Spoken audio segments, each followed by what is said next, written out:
Here we will see making connection with OleDb provider in ADO.NET. OleDb is a set of component object model interface developed by Microsoft. OleDb provides applications with uniform access to the data which is stored in diverse information sources and that are used to implement additional database services. This interface supports the amount of DBMS functionality appropriate to the data store, which enables it to share its data.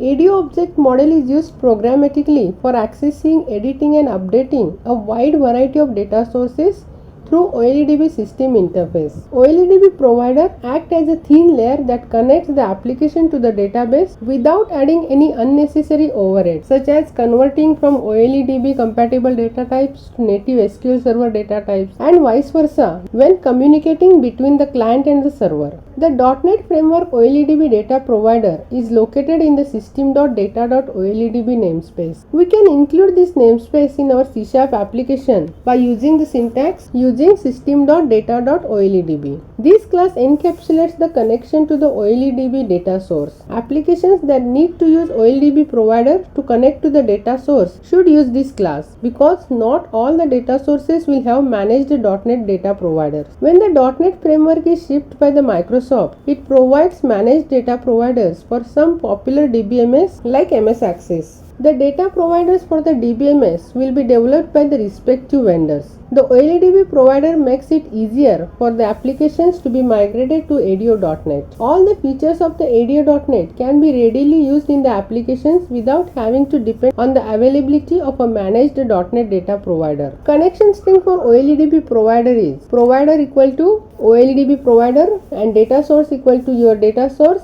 and other parameters, where provider specifies the OleDb provider that you want to use. For example, Microsoft.ace.oledb.12.0 is used for Microsoft Access database with extension ACCDB. Data source indicates the location of your data source, like file path for an Access database, and other parameters. Depending on your data source and provider, you might need additional parameters like user ID, password, and extended properties, etc. Always include the provider keyword as it is mandatory for an OleDb connection. The namespace system.data.oledb contains the following important classes. All these classes cannot be inherited. First is OleDb connection, which is used to create OleDb connection. Then OleDb command, which is used to execute the database queries. OleDb data adapter, which represents a set of data commands and a database connection that are used to fill the dataset. And OleDb data reader, which is used to read the rows from the database.